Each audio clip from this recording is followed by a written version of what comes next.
All right, welcome back to the Run.down post-game show over here on the Strickland YouTube channel.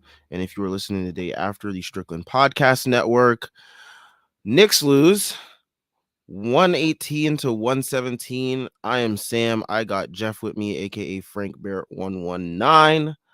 Um, Knicks lose a heartbreaker, wasting an RJ Barrett 44 piece masterclass. He also had 29. No, he also was joined by Julius Randle, who had 29 points. And Emmanuel quickly had 15 off the bench in 21 minutes. Really a gut wrenching loss. RJ, probably one of his best, if not his best performance of his career. 44 points, 14 of 20 shooting from the field, 6 of 6 from 3. Um, 10 of 13 from the free throw line, just doing it all, getting it from everywhere on the court, anywhere on the court, dunking on folks. Like he just showed everything today. And to waste this type of performance, it really hurts. It really hurts. And it sucks that we've wasted two of these RJ Barrett 40-point plus performances in his career that he's had. And yeah, I mean, it all comes down to free throws, I think, and probably some other things which we will get into. But I think free throws is the main thing. In Are terms, we sure RJ is a top 100 player? oh man, Nick Wright, or should I say Nick Wrong? Uh, you, what a. if you don't mind, before we hop into I Mhm. just want to say I get his point. Like I'm not saying he's not right, but RJ's output has not been that of a top 100 player. Like I feel like we need to just get that. If we're gonna be like good, smart fans, it's okay to admit that like across the board, RJ's pure output has not been good. Like it just hasn't. But there's a lot of context to it that is missed when you just go down the line through the stats. So like I understand how an outsider can sort of miss the boat. And I feel like what a lot of Knicks fans think when they see something like that is they're like, okay, who's like some role player that like you remember that guy Seth Partnow when he said Alex Caruso is better than RJ. Like Mhm. it's inarguable that all of the impact data would agree that Caruso has been more impactful than RJ. But the question is could you swap their roles? Like could Caruso, do what RJ was trying to do, what the Knicks were asking of him, and then could RJ, just be basically a super role player off LeBron? How would he look if he was asked to basically just be a connector and a 3-and-D guy? Like this is the context you need to get into. So I get how like in a vacuum somebody could just look at RJ's numbers and be like, okay, he's an inefficient, high volume scorer whose defense has been shaky at best. Like I can understand, but it's kind of missing the forest for the trees to not at least acknowledge that there's nuance and context there on both sides. But it was a really silly thing for Nick Wright to say, and I'm really glad that RJ bounced back. Yeah, he's been on the tear lately. I mean, as of late, he's picked up the 3-point shooting, which is something that everyone has said. Like, once that gets rolling for real, then the offensive game can really keep pushing. But yeah, as I was saying before, tonight's game really came down to free throws. Julius Randle, 2 of 5 from the free throw line. Jalen Brunson, 1 for 4 from the free throw line. You're just not gonna get a win. I mean, we lost by 1. The margins are so ever thin. Um, and for it to come down to a 1-point game and we miss, and two of your top paid guys miss a combined three, 6 free throws. There we go. Quick math right there. 6 free throws. They missed 6 combined free throws between themselves. Um, I mean, yeah, it just wasn't ideal. And then Jalen Brunson, I think altogether just didn't have a good performance. And this goes back to the Raptors game too. I mean, he does have the 9 assists tonight, but like the shooting performance is what we really rely on him for. His scoring ability, his ability to like, draw the defense and gather some of that attention from a Randall, from RJ, so that way shots are easier for them as well as shots are easier for guys like Grimes as well. And when he doesn't have it going, it just really makes it, you know, hard for the team to win games, I think. Yeah, I haven't loved his process for a while now, if I'm being honest. I don't want to come off as some Brunson hater. I think he's similar to Tibbs in year one. He's had a huge impact on just the foundation of this team. So I love Brunson, but once you kind of notice how many possessions start and end with him dribbling the ball, you can't really unsee it. We talked so much last season. I mean, me and you made fun of it because we kind of, our opinion is that's something different. But a lot of people talked about how badly we needed a point guard. And then, early on when Brunson was playing really well, and he's obviously still playing really well, it's, oh, thank God we have a point guard. But like, Brunson's not really like, how much more of a point guard is he than like, I don't know, like what Quickly would be, again, this isn't to say that Quickly should be the point guard. That's not what I'm saying. I'm just saying that from a profile standpoint, Brunson's more of a combo guard. He likes to get his own shot. He's not, what he's doing for others is bending the defense and getting the Knicks an advantage. And that is absolutely something that he is doing that we didn't have last year. Alec Burks wasn't creating advantages, so, thank God Brunson's here for that. But it's not like he's like Chris Paul, running the offense and we're getting into sets. Like a ton of Knick possessions start with Brunson dribbling the ball past the court, getting a screen or two, and then shooting. Like that's just it.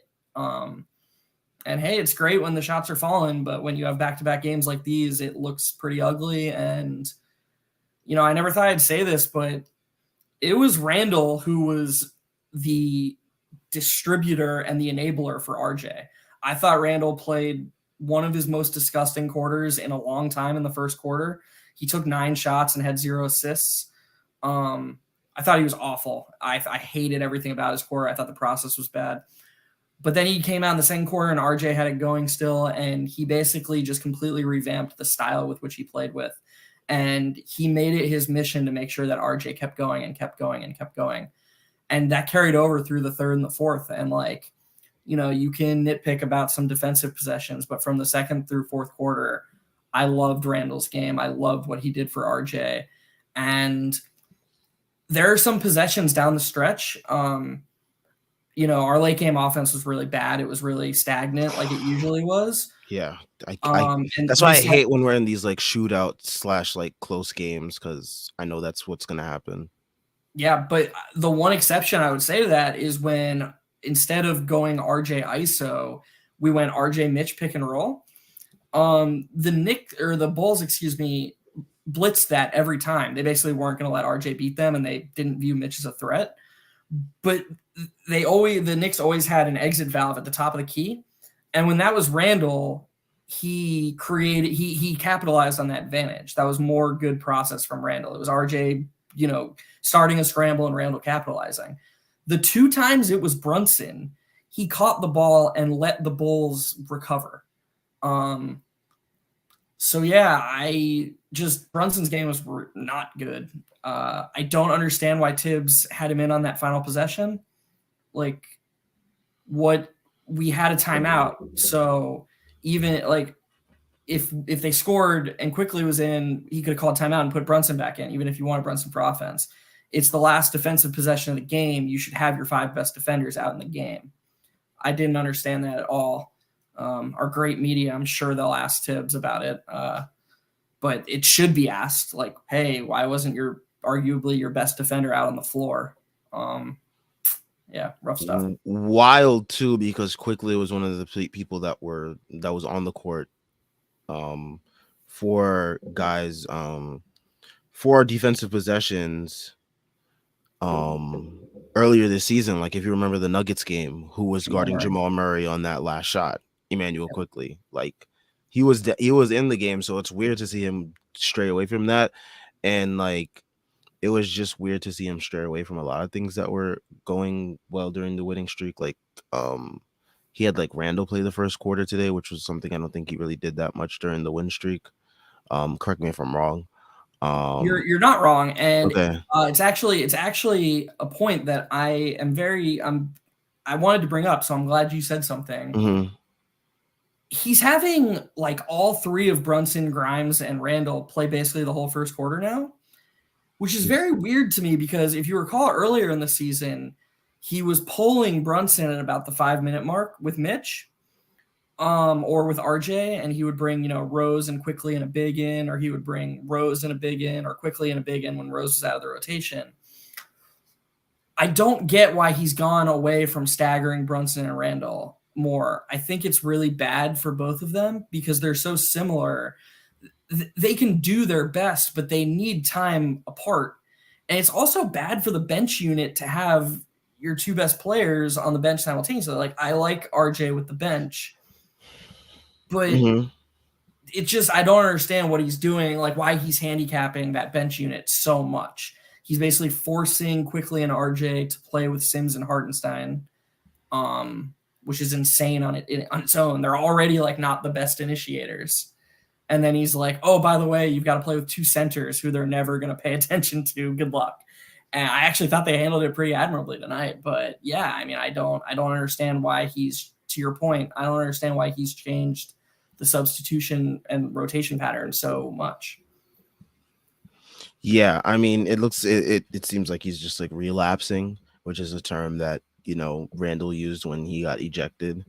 Um, but yeah, it seems like Tibbs is relapsing. This is why, like, whenever he's doing something good, you can never really trust it for that long, which is why I'm so cautious with like giving him any inch of praise. And I haven't given him much praise at all. I mean, I've been saying on these post games that like every time that someone says like praise him, has been praising him for like, or like when the media's been praising him for going through this young rotation, like this is something that fans have been calling for since last year. Like this is not like him discovering like fire or something. Like he didn't do anything special. Yeah, we were on here every post game saying like, why is this not happening more? The Heat game from last season when the all kids lineup came back from 20 down or whatever. I mean, he shouldn't be given credit for being, and all the reports, by the way, have said that like Deuce has pretty much been forced into the rotation by the front office, that he wasn't even behind that. So like we're giving him credit for like basically the general manager refusing to fire him and instead being like, you have to play this kid, and then it working out. Like, I do think he has been deserving of some credit. I posted a pretty long thread about his defensive scheme and how it's outdated.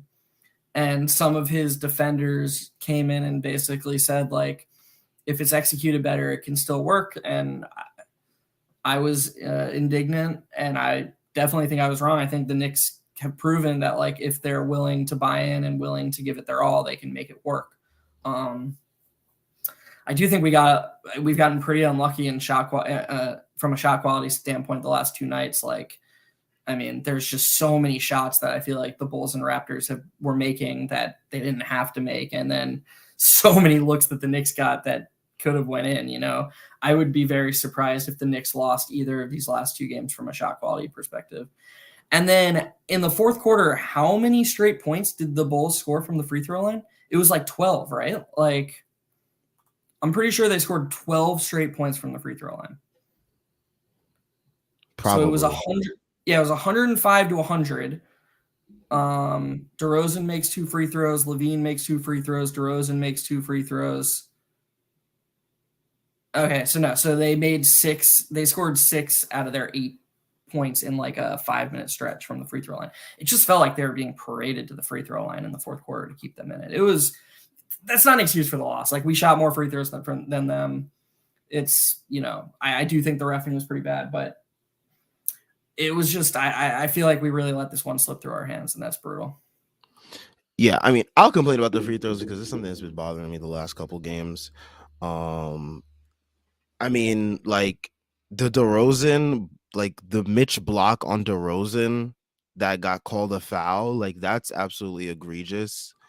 Um, the fact that we have to keep using our challenges early in the game to dispute like easy like calls that should not be called the way that they are, and we can't use them later in the game for actual Yep. meaningful calls is so annoying. And this was something that was a point of emphasis for me in that last game versus the Raptors when I'm not Gary Trent, he wasn't even playing.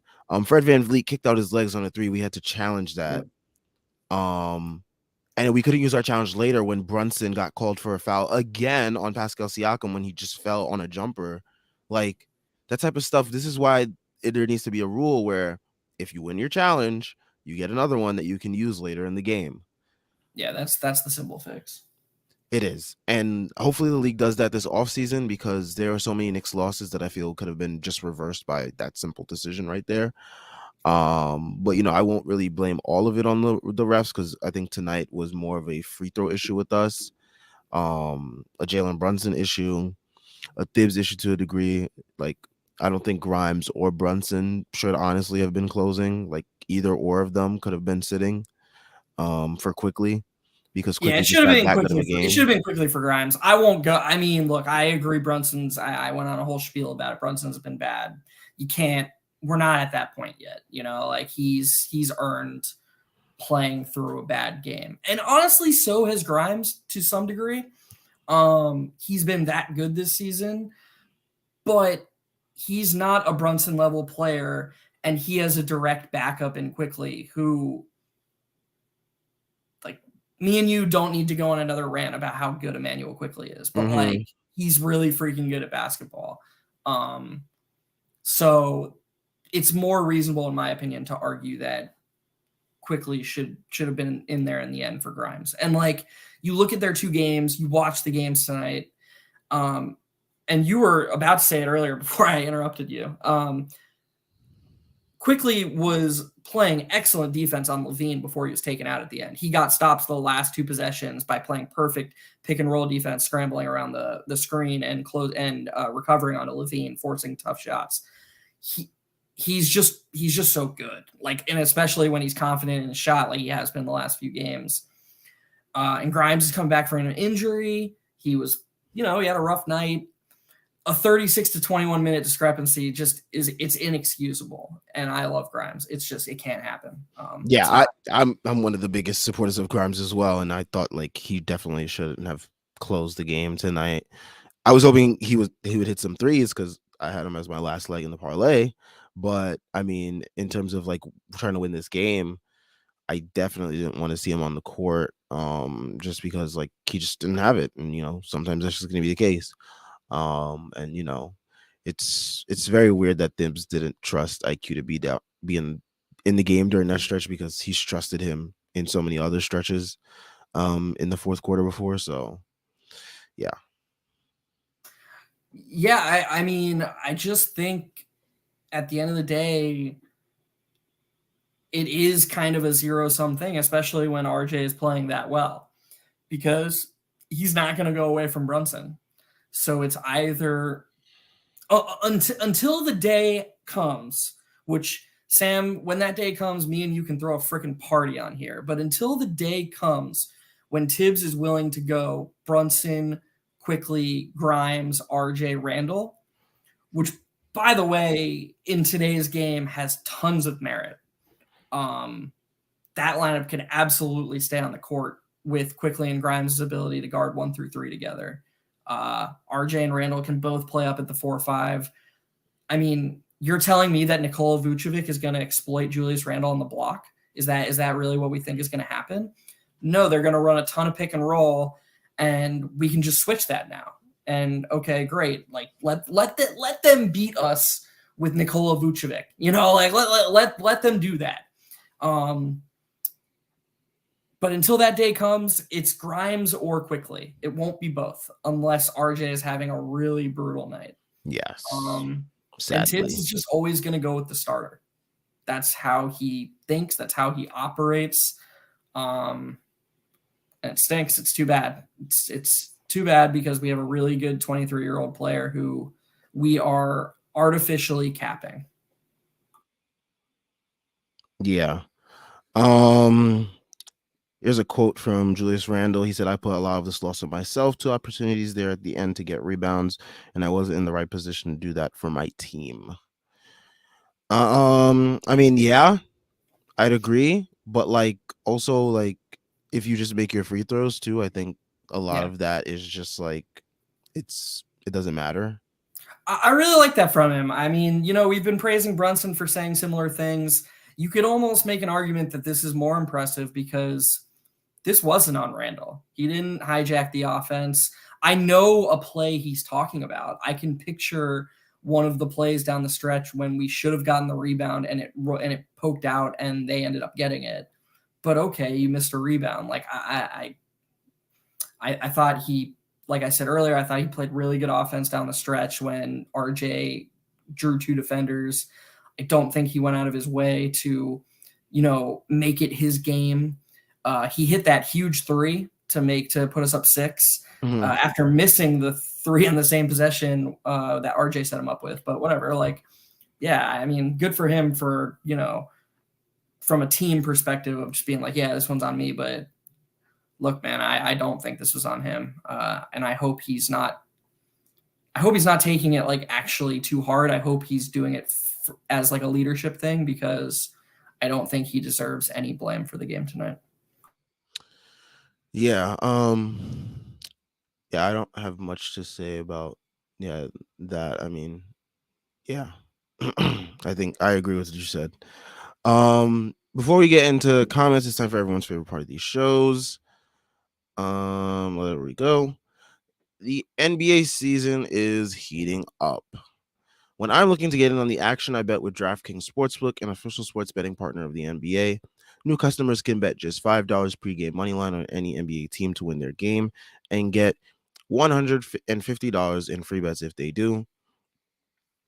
Check this out. Right now, everyone can earn up to a 100% boost with DraftKings stepped up same game parlays.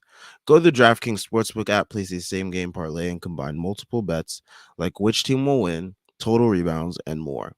The more legs you add, the bigger the boost, the bigger your shot to win big.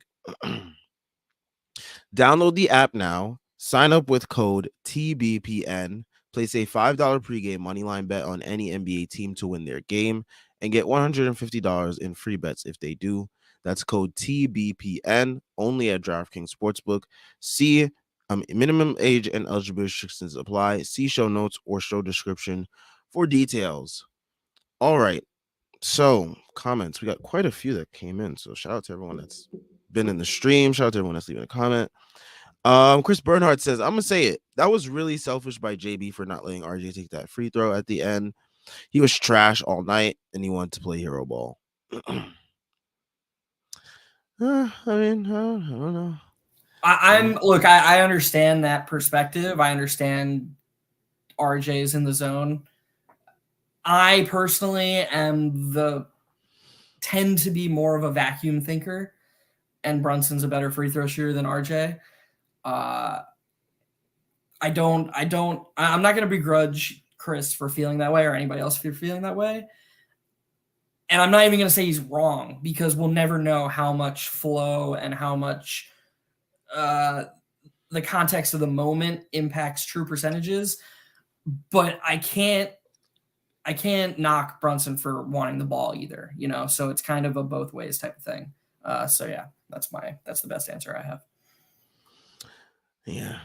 I mean, I don't want to because there's been plenty of times that we've seen Jalen Brunson actually prevail in these moments, whether it be clutch free throws or any type of clutch shot or moment. So I won't be too harsh on him, but I mean, yeah, I would have probably preferred someone like RJ who had it going to, get those free throws, but it is what it is. I'm not gonna excuse Jalen Brunson from not making those free throws by saying someone else should have took them.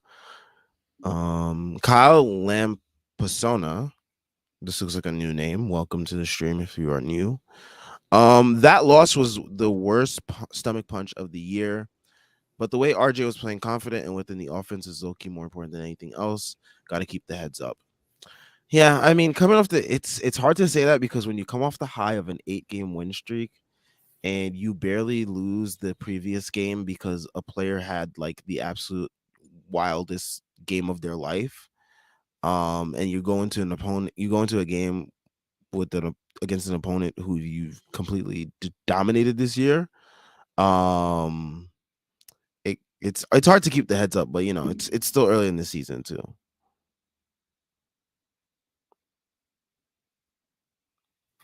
Yeah, sorry. RJ is the most important player on the franchise. Um, I think with every game he played, and doesn't even have to be this, but like we're now at like a 15 game stretch where he's near a 60% true shooting percentage and playing plus defense. Still has ways to go as a distributor. Last game he had 5 turnovers and 0 assists, or maybe it was 2 games ago, but one of the last 2 games he had 5 turnovers and 0 assists. Yeah, I think it was 2 games ago. Tonight he had 6 turnovers and 3 assists, 3 or 4 assists. Doesn't matter. He's 22 years old and he just put up 44, 7, and 4 against a defense that basically, as early as the second quarter, did everything they could to stop him. He is the most important player we have. And so just from a non-emotional standpoint, which is really hard to do, this game was really good for the Knicks and really, or not really good for the Knicks. It can still be viewed as, okay, we have some things to be okay with from a Knicks perspective. And that's RJ, that's quickly. I think I've got to be honest. I think the Knicks are going to trade quickly. Oh wow! I just think it's going to happen. I think the more we see him play low 20s minutes on good games, I think the front office. I think the front office is going to see that he doesn't really have a 30-minute per night ceiling on this team, and if he keeps putting in performances like this, where two-way performances that are clearly good and is clearly going to draw interest from other teams, I think the Knicks are going to trade him at the deadline. That's my hot take. So I hope not either. I mean, but what would be their plan going forward from there then? Like, who's the they're backup? going to try and build around this core, I think, right? Like And the who eventual would be plan the backup? Who would be the backup one? Well, I think Fred, was it Katz? It was either Katz or Begley. One of the two said they are never trading quickly for just draft compensation. So I think if they do trade him, what they'd try to do is trade him at close to the best value they can on the season and get back a player who can help them plus some draft picks. And I think whoever they bring in would be the bench initiator that quickly is filling right now. That's just, I hate saying that. He's my favorite player on the Knicks right now, but it just, he can't play 21 minutes tonight, man. Like he's not going to spend the rest of his career playing this well and playing 20 minutes. Like that's just not a realistic thing to ask of anybody. And the fact that he's continues to handle it this well is just such a testament to who he is and what his character is. Because look, man, I'm kind of a bitch because I would have lost my shit years ago if I was him. It's just hey, we've seen other players lose their shit too. Yeah. So, like we've seen the situation in Houston last year with Christian Wood, Kevin Porter Jr. Like this type of stuff, it can get really volatile really quickly with unpredictable characteristics and people and whatnot. But yeah, we got some good guys that I don't want to say they're like playing good soldier. My God, what is up with the Suns this year? They are getting smoked right now. But anyways, we have Ace Bouchard. He says this is Tyrese's fault. I don't know how, but I will agree with you because he is not here, and what the hell, Tyrese? It's always okay to blame Tyrese. Yes, always. Just when in doubt, blame Tyrese. Vivek says need Brunson and Grimes to run across the Brooklyn Bridge to get some cheesecake, like Diddy told the band.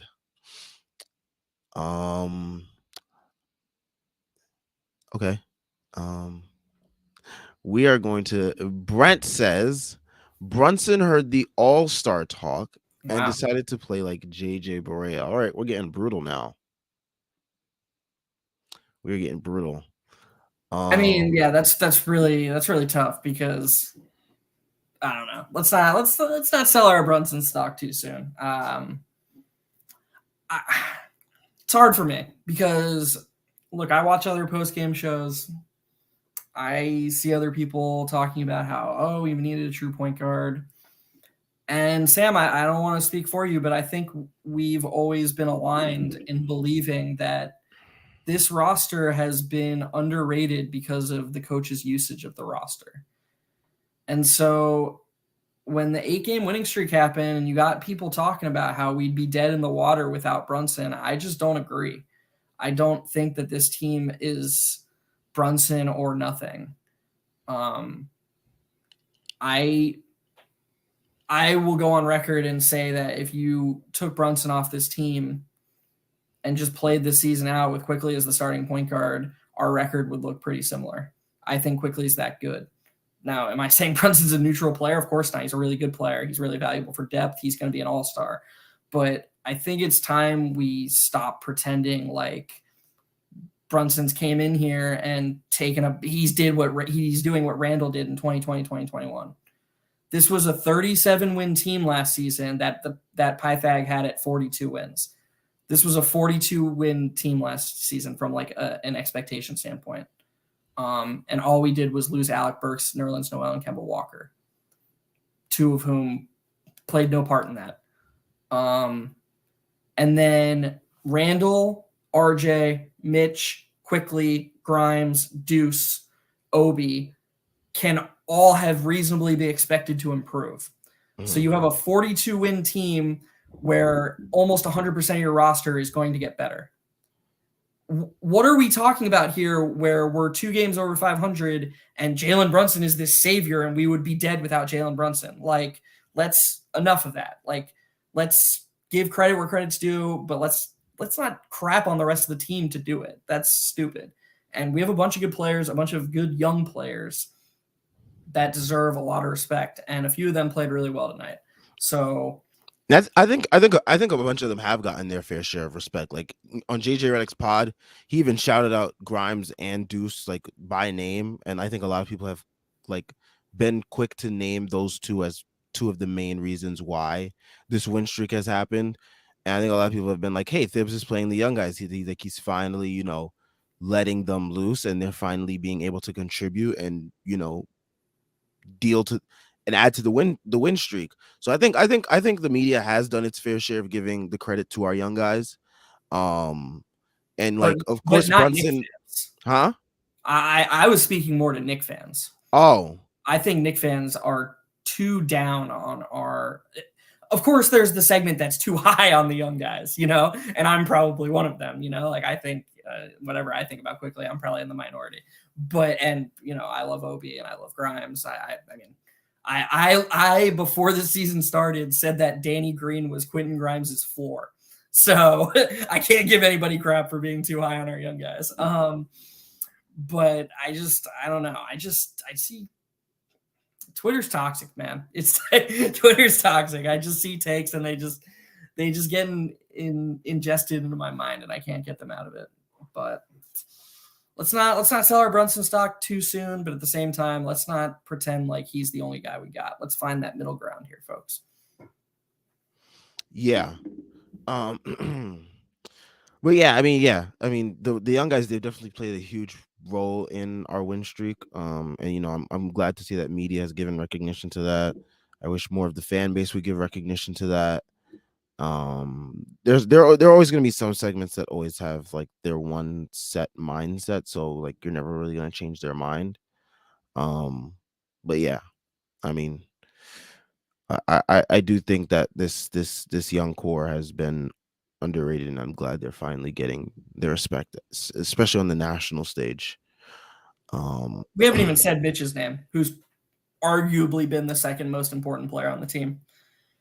Yeah, last couple games been rough for him, but yeah, overall during like that win streak, he was definitely huge for the team in terms of like dominating the glass, which was a huge reason why we were winning games. I just what he does is so unique, and it's been really hard on his backups because Tibbs is he just likes everything looking the same.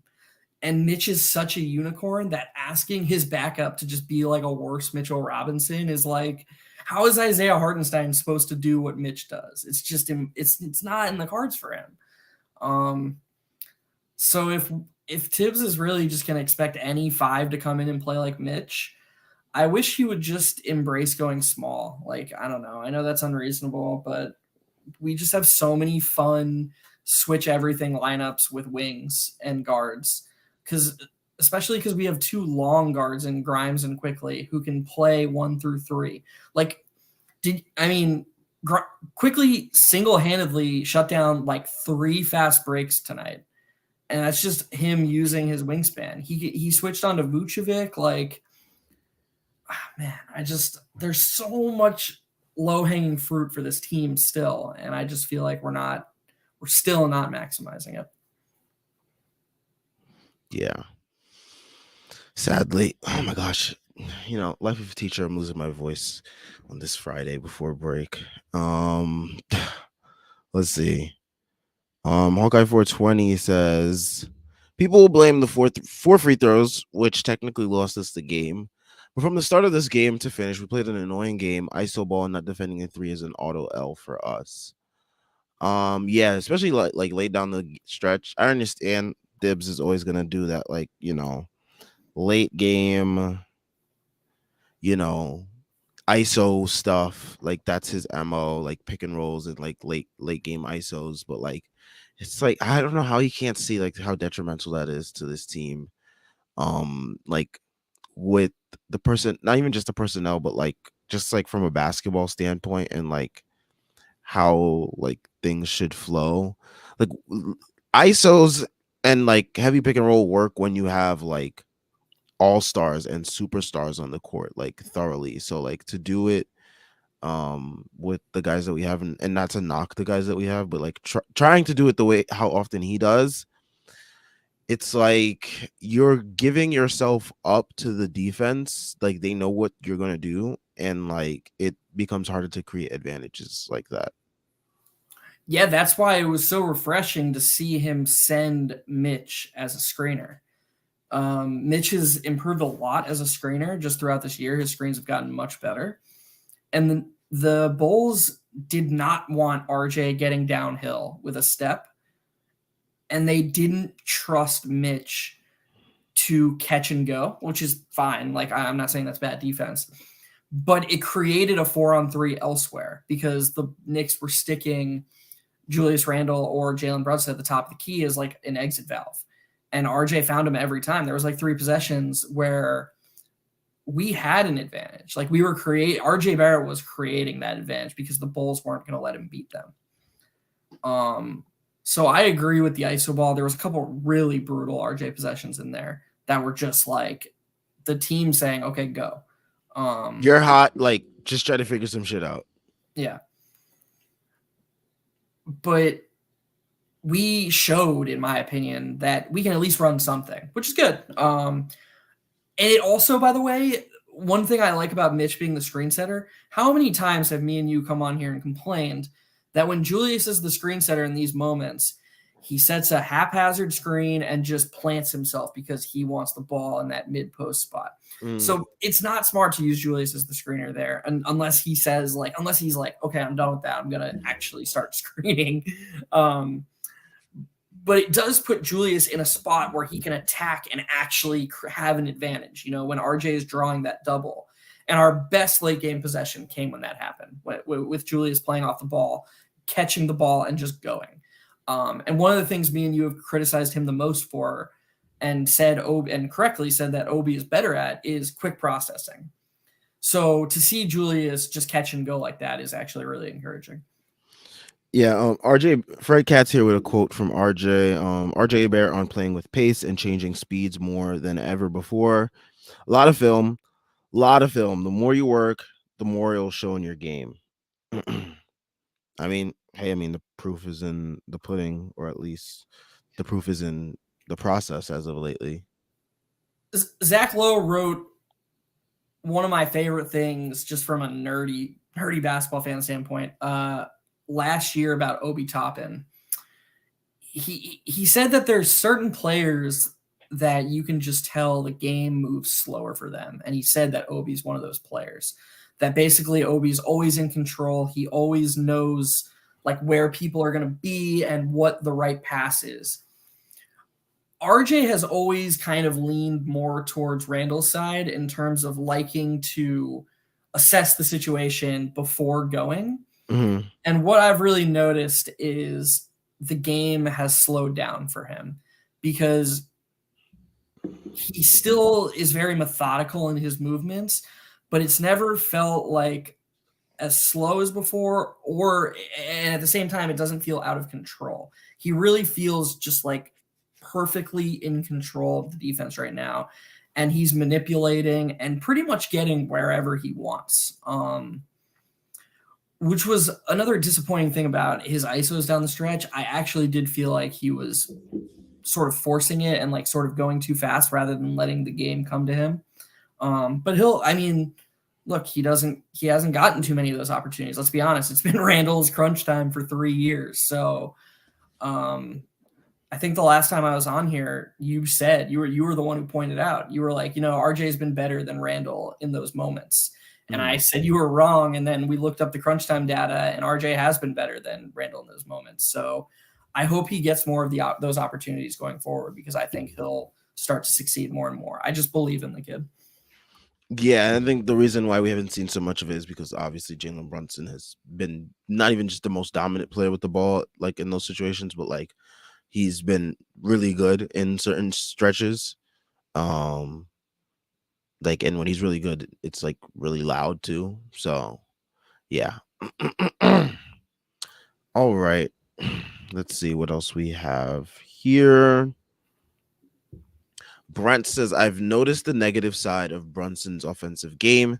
They all miss shots, but I realize now, given his hard shot diet, how whenever he misses, we never get boards off them. I think he has 0 Kobe assists for the year.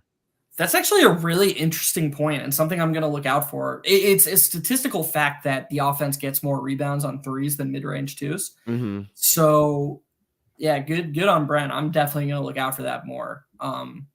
No argument about just like the process. I mean, I talked about that earlier, so I'm not going to vent about it again. There's just too many possessions where we're not running an offense. It's just Brunson go to work, But yeah, the offensive rebound thing is really interesting. So thanks for that comment, Brent. Yes, thank you, because that is something. I mean, I knew, of course, that like when you take the threes, the rebounds are a little bit probably more likely for you. But yeah, this is very interesting. And I think more people at the Strickland will probably be looking out for this as well. Oh my gosh. Let's see. Hawkeye 420 brings up that Brunson got clamped by Io for most of the game, and Thibs nor his father on the bench did anything about it. He also says Mitch didn't have a single lob attempt. That was wild to see. About the second comment, I noticed after the first Bulls game, because we played the Bulls back to back last week, they made a distinct effort to take Mitch off of like the glass and to take his lobs away. I think that spoke volumes, about the respect they have for Mitch and the impact, the ways he can impact the game without, demanding touches or anything. Really, the only touch of his that I can think of is that quickly late in the shot clock play where Quickly kind of had that really creative pass, the pass back, and Mitch kind of caught it and then turned around and missed the layup. But I can't think of anything besides that from Mitch on the offensive end. So yeah, the Bulls really did a good job trying to take him out of it. There was a play by Grimes where he drove in and he did that little dump off thing. Yep, he's gotten really good at that. Very, very good at it. Yeah, you really love to see that growth from him. I'll be interested to see if we ever use him in like secondary action, like let somebody screen for him and have him run pick and roll, because I think that's the next step for him. Yeah, that would definitely be interesting to see, given the added on-ball reps that he's been anticipating in the offseason with his workouts. Let's see what else we have here. Brent says, I like the idea of RJ and IQ running the second with Deuce, but rather have Sims at center. We need Obi back badly. Yeah, I mean, with Obi, it became really evident during that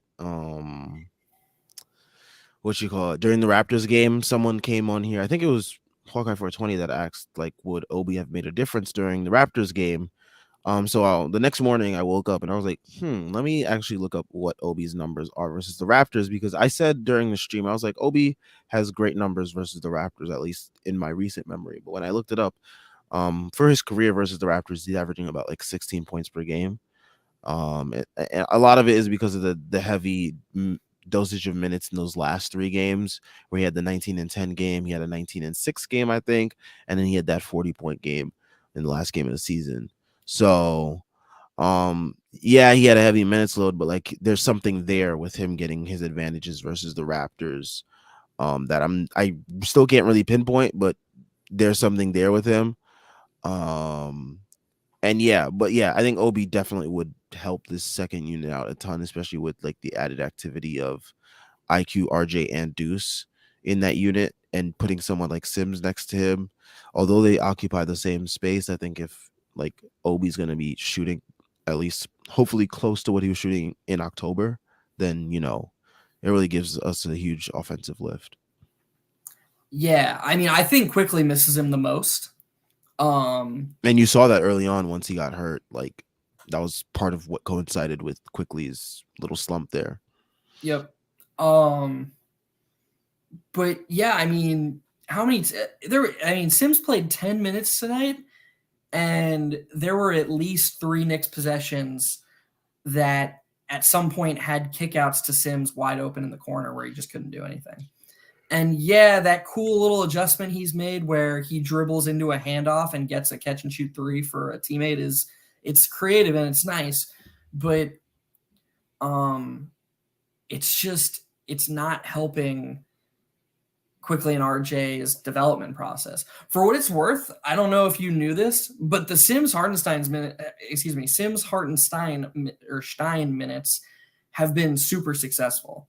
I'll look it up right now, but I think there's something like plus 15 per 100 when playing together.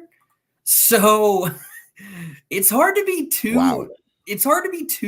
like hard on that lineup because they've been doing really well together. Let's see. All right, I have it up right now. So they have played. Where is it?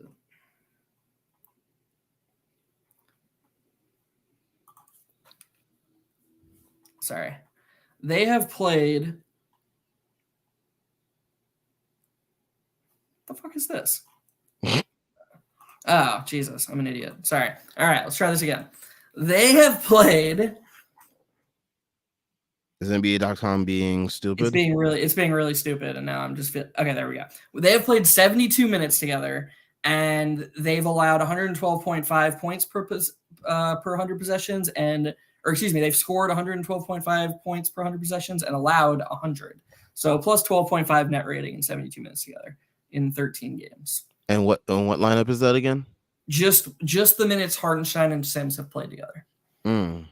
So, I mean, it's not like it hasn't been unsuccessful, but at the same time, you can see visually how it's restricting Quickly and RJ and how it kind of prevents them from like getting into a flow, and I think that has adverse effect the rest of the way.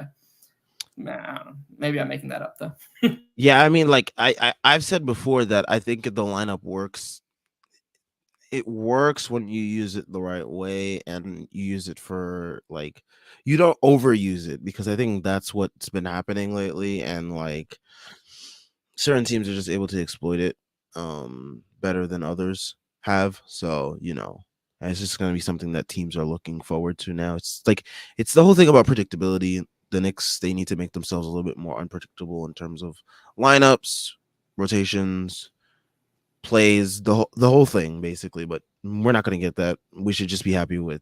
I mean, some people are going to tell us we should just be happy with the fact that he's even playing the kids in the first place. Which, to your point, I guess, but like, there's still so many things that he does need to do that would help even elevate the floor of this team even more. Yep. But yeah. Yeah, I think what you just said was perfect. The some teams exploit it better than others, and we need to be less predictable. And Obi very much brings a lack of predictability because he doesn't have his action like planned. He reacts to what's in front of him, which is basically as unpredictable as it gets. Yep. And that's what just makes him that much more of an exciting and interesting player. So hopefully, whatever that injury that he has is healing so quickly. No pun intended there. And he returns to the court very soon because I am anticipating how he looks with this second unit and what happens with the Sims Hartenstein thing. Like, where does Tibbs go from there? I assume he sticks with Hartenstein. I've assumed other things have been wrong with already this season with the Knicks, so you know, we'll see what happens there. I think he should go with Sims. I think he will go with Hartenstein. So I'm with Yeah. you. And Hawkeye 20 says, I've seen enough from iHeart. I don't care if he's being misused. He can't rebound for shit. We desperately need Obi back, even if he doesn't rebound well. I mean, with Obi, it's just all about the activity. Like, the activity is like his activity can cause enough chaos that like it doesn't matter that he's not really rebounding as well. And I don't think it's been that bad either with Obi. Like, Obi has some games where, he can get some boards and whatnot. So, I wouldn't really harp on that point too much about Obi and rebounding, but yeah. Yeah, the Obi rebounding thing is really overblown. So there's two things that go into that. One, the leaking out thing that you just said. Look, that's going to hurt your raw rebounding totals. And the second is raw rebounding numbers aren't the way to they're not the way to analyze who good rebounders are and aren't. How your team rebounds with you on the court and doesn't rebound with you is far more telling because rebounding is a team thing. Unless like there are certain people, very few people who are just so good at individual rebounding, they can be like one person rebounding machines. For the most part, someone like Mitchell Robinson is one of the most valuable rebounders in the league. And if you looked at raw rebounding totals, I know they're higher this year, but it's about boxing out and it's about just how your team performs. The Knicks are pretty neutral with Obi, so he's not killing them. He's fine at boxing out. I'm not saying he's perfect. I'm not saying he's really good, but this whole idea that we would get smoked on the glass with Obi any more than we would get smoked on the glass with like Hardenstein or like that Randall is this almighty defensive rebounder when the data says that Randall's pretty close to neutral as well. I don't know. I just don't buy it. Yeah, totally. It's never something that's really like bothered me as much. I think I think the Obi rebounding thing is like a point that like it's easy to latch on to for fans that like aren't really that big on Obi to begin with, and like other people have ran with it without, I guess, actually factually backing it up. But yeah, I don't think Obi's ever like you said, the data showed that he's been neutral, and like that's what it seems like it's on the court. Yeah. I think people are so used to like this thing where like it appears as though Randall's grabbing so many rebounds that like when he comes off the court and it's for Obi's not really going for the rebounds as much as Randall, so it makes it look like he's a bad rebounder when that's just not the case at all. Yep. It's like Obi would be considered a better rebounder if he just, instead of leaking out and trying to create extra offense for the Knicks, hung back and got those low leverage rebounds that Randall gets. Like, and this isn't a crap on Randall thing because what I just said 10 seconds ago, I was speaking more about his totality as a Knick. I think he's actually gotten way better in the last, 10, 15, 20 games in terms of boxing out and battling for boards with the opponents. So, anybody who had qualms with what I said about how and wants to talk about how he's been playing recently, I'm totally I totally get that, and I agree actually. So, but for I'm just saying that Obi could get some of the uncontested rebounds that Randall's gotten to, and his rebounding numbers would look more respectable. Yeah, like you said, he's just always leaking out, which helps create extra advantages. All right. Let's see what other comments we got here. JL says that first Brunson missed free throw was so bad. I can't remember the last time I've seen a good free throw shooter miss that badly. Man, I just knew. I was saying, I think before we got on here, I was saying, like, man, I just knew Jalen Brunson had caught whatever free throw bug is going around on this team, man, because Randall, he had that great stretch versus the Pacers where he hit 6 straight, and then ever since then, he like is basically shooting like what 50% from the free throw line, basically. And like Jalen Brunson didn't have it going anyways offensively, and the fact that we were relying on him in a high pressure moment, and the team is struggling with free throws, I was just like, yep. I didn't think he was gonna miss both. I thought he was gonna miss at least one. The fact that he missed both was very shocking to me. And the fact that they really like bricked hard off the thing too, like, The man, first one was like 2 o'clock, like on the clock. Like it was like long and or like whatever. It was. I mean, to JL's point, it was one of the worst free throws I've ever seen from a good shooter. Just way off. but yeah, I mean, you know, it these Jalen Brunson games when like he has these bad games, they are really really bad. I mean, he had the dishing going today with the 9 assists, and he had the 12 assists last game, but like we really rely on him to be a shot maker, and when he is not making shots, is very rough to see, as we've said earlier in the show. Yeah, he just he's a very weird star in that way because like we talked about earlier, he's a point guard, but he's not like an elite distributor, and he doesn't offer much. Like the reason me and you love Quickly so much is because Quickly can't kill you. He went 1 for 12 like 7 games ago, and like even in that game, you could point to stuff where you were like, he's helping you in that area. When Jalen Brunson goes 5 for 15, he's not helping you. Like he's just not. And look, I mean, the good news is he's such a high median shooter because he's just so consistent for the most part. These games are going to be far and few and in between, and we'll be back to calling for him to be an all-star. Probably on Christmas, but soon enough. Yeah. All right. Yeah, I mean, here we go. Hawkeye 420 says, I'm unfortunately with you there, Jeff. It is clear they don't view IQ highly, which makes 0 sense. They will regret that trade for years to come. I'm really just hoping that they don't do it because, like, he's just that good of a player that he's always giving you something, whether it's offensive side of the ball, defensive side of the ball. So, I mean, the funny thing is with Grimes and Brunson playing, what did they play tonight? I know Grimes played 36 minutes. Do you have any idea how many minutes Brunson played? I would assume at least 36, right? let me pull it up real quick. 38. 38 minutes. So there's 2 guard positions, 48 minutes between them. There's 96 minutes. Even if you assume that Brunson and Grimes are going to play these crazy minutes, which they won't. I mean, that's 74 minutes. Jesus Christ. It's only 22 minutes available. Okay, so this kind of disputes my point. But the point is that there's a world where you just have a 3-guard rotation because Quickly can play both point guard and shooting guard. His versatility is his biggest strength. So if we had a coach who, let's just say hypothetically, he pulls Brunson at the 5-minute mark and puts Quickly in, lets Grimes finish the quarter, and then Grimes and Quickly play the last 5 minutes of the first quarter together.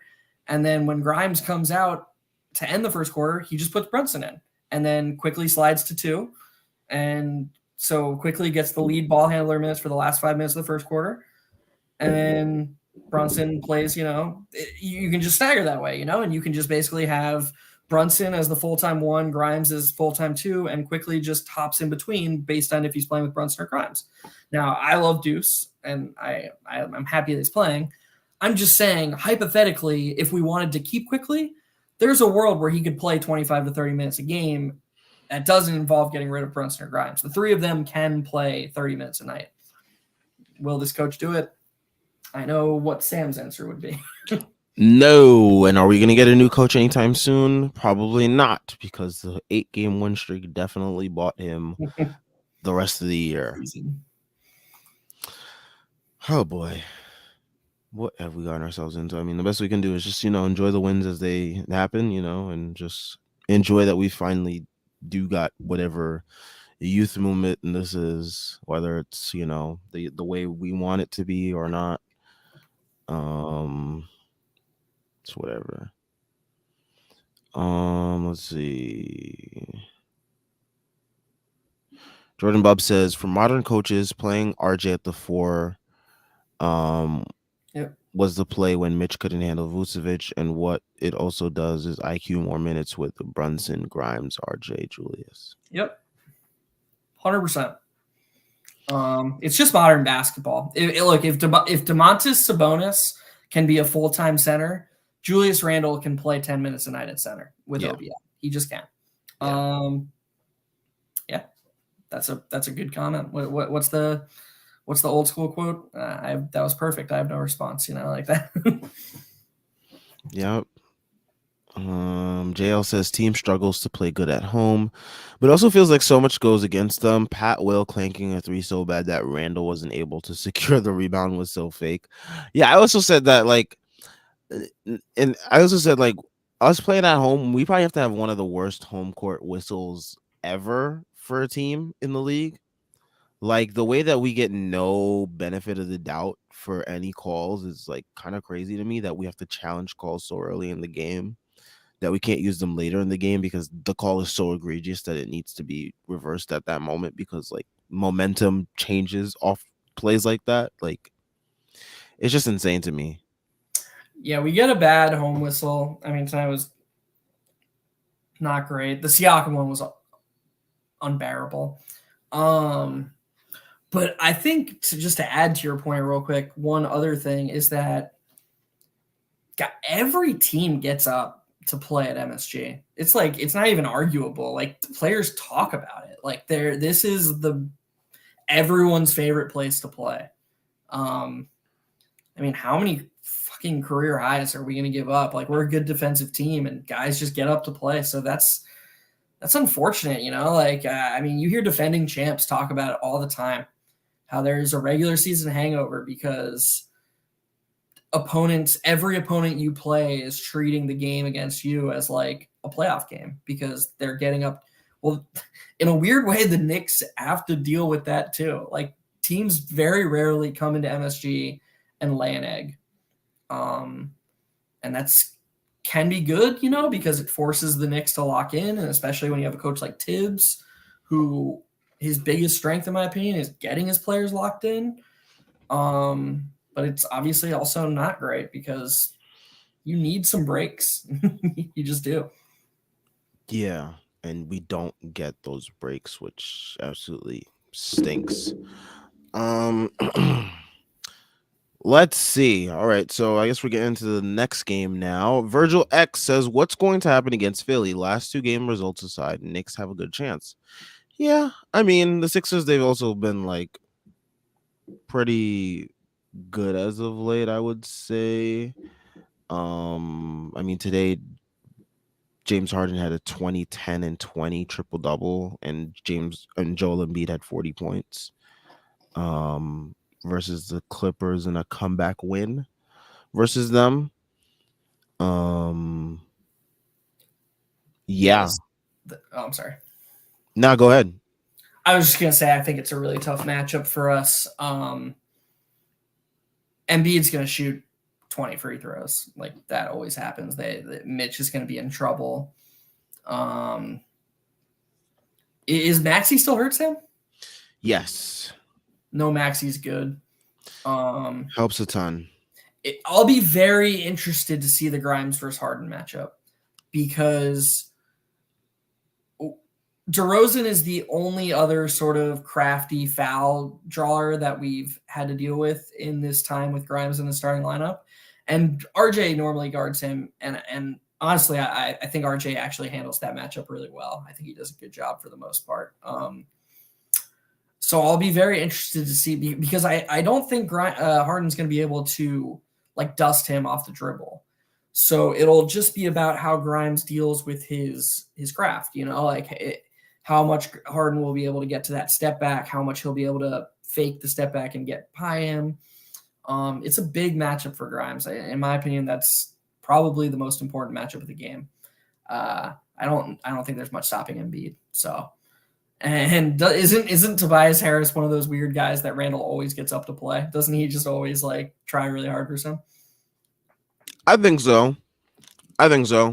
Also though, Tobias Harris has been like on somewhat of a tear. I mean, minus his last game, where he had just 14 points today, but like before that, he's been on a tear lately. And, we've had our fair share of power forwards come into MSG and do their thing offensively. So that is something to look out for. I might put some money, just a tad bit over on Tobias's overs.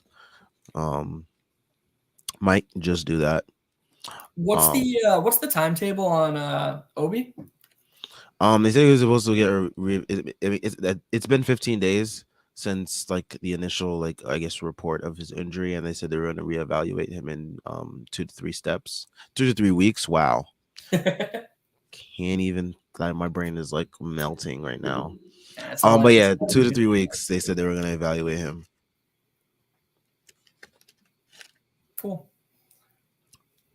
And they also said, I think the update also included that he is currently running in the pool, but not on like hardwood yet.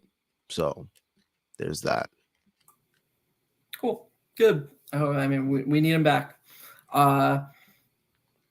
We need to see RJ at the 4 more. That I mean, if something comes out of this game, I mean, we were both surprised at how well the Hardenstein Sims minutes have been, but it's just we need to see RJ play at the 4 more. We need to unlock that lineup a little bit more offensively.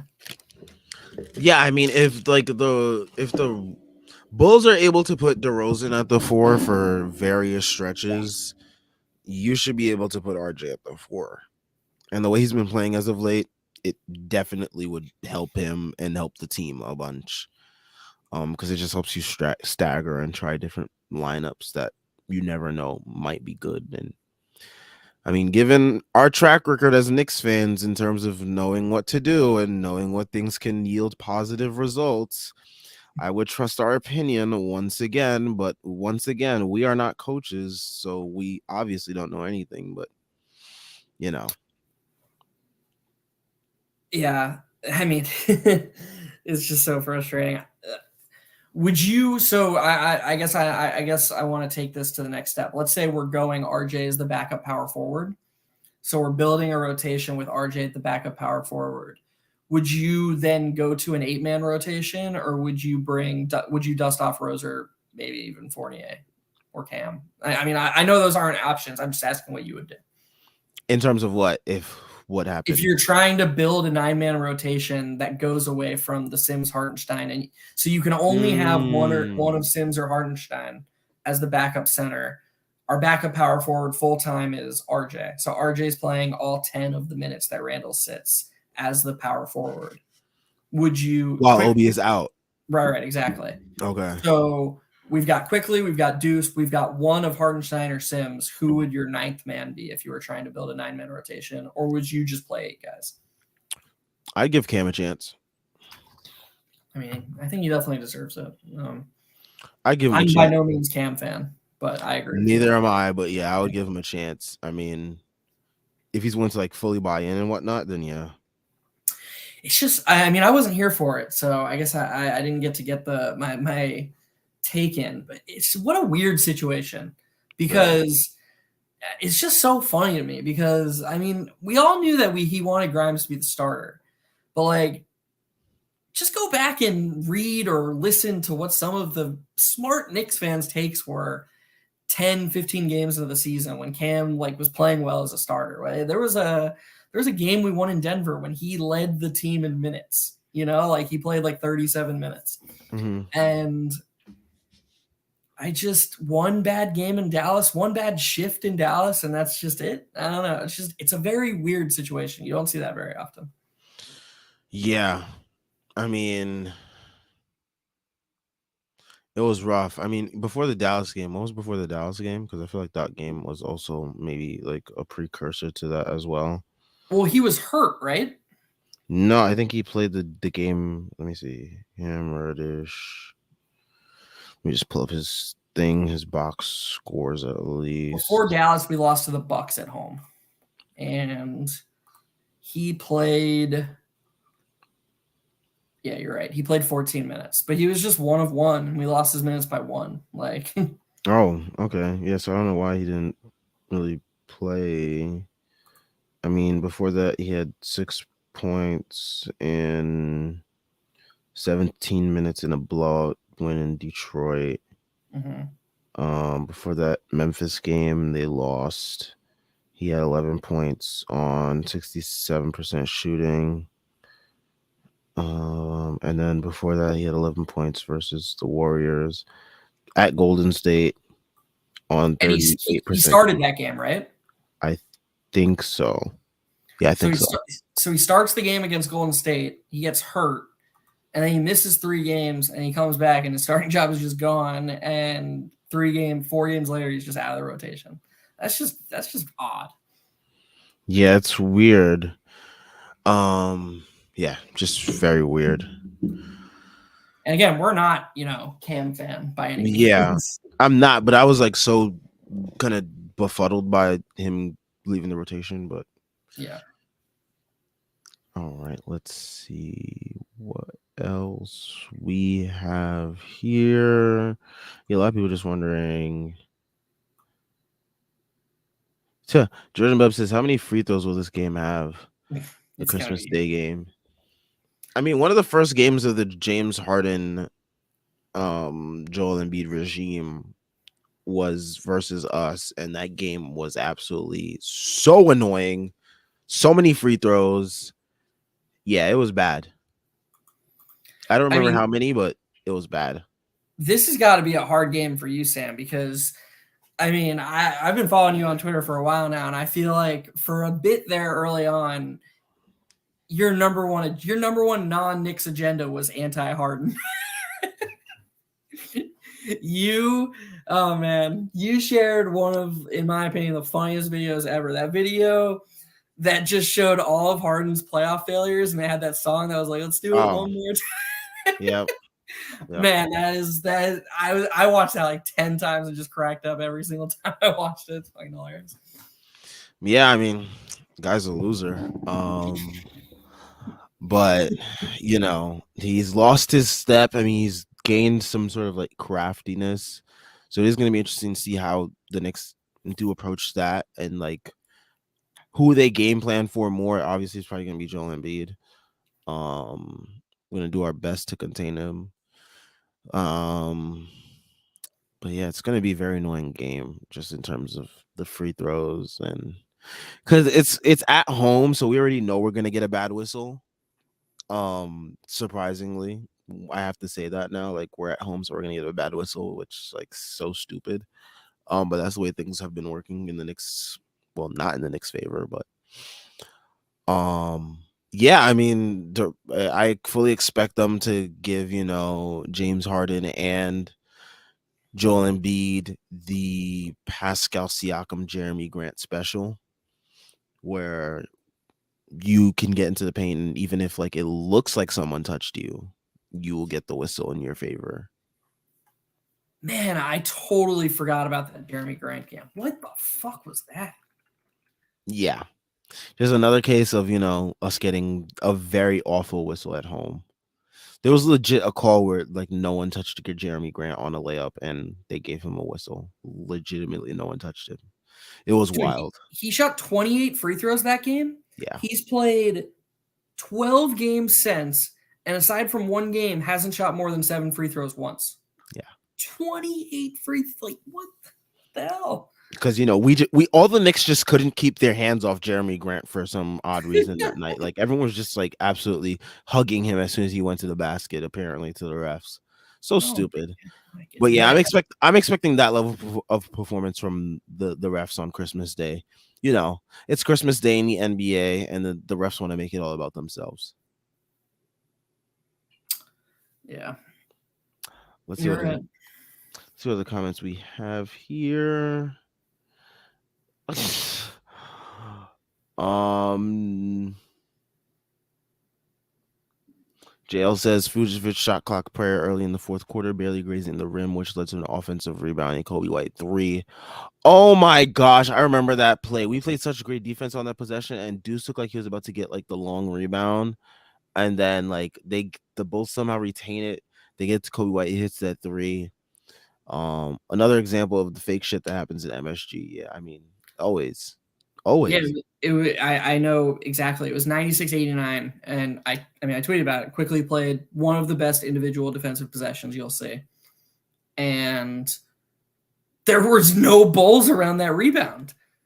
It was like 3 Knicks there, and then it just rolls out to Kobe White on the perimeter. He gets a 3, and then the Knicks come down and quickly misses a 3, and then Kobe White hits another 3. It was a 6-0 run that didn't have to happen, and yeah, it's just yep, fake shit that happens in MSG. Can't describe it any better. Yeah. Um.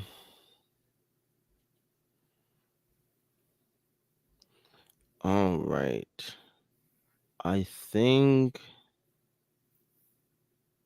we will end things off with JL's last comment here, which says RJ gives us a performance like this on Christmas and we win the game. These last 2 games will be forgotten. Pretty much. Pretty much. I mean, they'll be forgotten to a degree. There's still some process things that, looks like Dibs is relapsing into. So we will see. As is my favorite thing to say with the Knicks, because you never know, as you see with Thibs and him, you know, ever changing status there. My brain is leaving my head. My brain is going on vacation mode because I have finally completed like Work. work. Yes, and it is time to like be on break for like a week or so. So catch us at the next post game after Christmas. Um, Maybe Tyrese will be back. I don't know if Texas didn't like freeze over because they don't know how to handle cold weather down there. Because it's like foreign to them. I Uh, mean, I just want to say because we were just talking about other games. mm, I- Yeah, I mean, these games will be forgotten. Sorry, um, those games will be forgotten if we went on Christmas. I agree, but those games also add up. Like, how many games have we won this season that maybe we shouldn't have won? Maybe the Pacers game. Maybe the first Bulls game in Chicago, but I don't know. We kind of ran away with that one in overtime. mm, I'm just looking through it. Like, okay, we won at Philly, really early on when Tibbs started when Tibbs' job was on the line and Obi saved him. Okay, that's maybe a game we shouldn't have won, but both Memphis games, um, and now the Toronto and Chicago game, the Portland game, like there's 5. We're 0-5 in those games. Make that 2-3, and these losses add up. Like that's all I'm gonna say is like, yeah, we'll forget about them, but I mean, eventually you got to start winning close games. It can't be another season where we're 5 games below our Pythag expectation. We can't just keep losing these close games. Eventually, somebody's got to answer for that.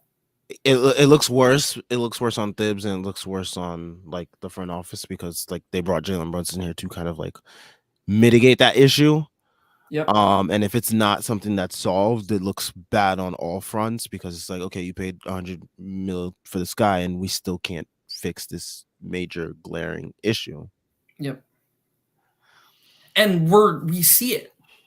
Like I'm pretty sure I heard you or Tyrese say on one of the post games recently, the nothing's changed really. It's just Jalen Brunson is Alec Burks now. It's the same offense. It is. It's let Jalen Brunson cook, and that's it.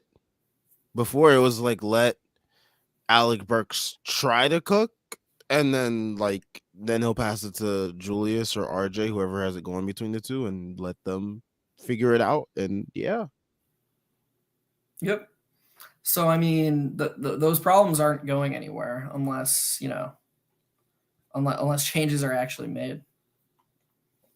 which they will not, because if the Knicks are able to pull off another whatever win streak, or like win this many games in this out of this many games, like if we're like winning like 10 out of like 13, then like they'll be fine. The front office will be fine with it. The coaching staff will be fine with it. Like Yep. as long as they're winning in some capacity, then they'll be okay. Um, but yeah, I think we'll end things off here. Shout out to everyone that pulled up, left a comment. Shout out to people down there that are watching from the Twitter stream. I know you can't comment over there. Sadly, I don't know what's the deal with that. But hopefully you were able to join on YouTube. If not, pull up over on YouTube whenever we are live. Leave a comment. We'll react to it. We'll give our take on it. Especially if my brain isn't like spilling out of my ears. Um, but yeah, check out everything Stricken related in the description. We got links to the site, merch. Um, wow. Site, merch, Twitter, and Patreon. All great ways to support us. We are also on Instagram at the strict dot land. Just in case Twitter happens to self-destruct, as you can see, Elon Musk keeps changing the website and the app and destroying the app that we all love and know. So if he continues to do that to the point where it's a piece of dust, check us out on Twitter. I mean on Instagram. So there's that. Hope everyone has a safe and happy holiday this wintry season, as it is blistery cold outside. Hopefully you are all staying warm. Um, Leave a like, subscribe, and we will catch you guys after the Christmas Day game. Peace out. Happy holidays, everyone. Thanks.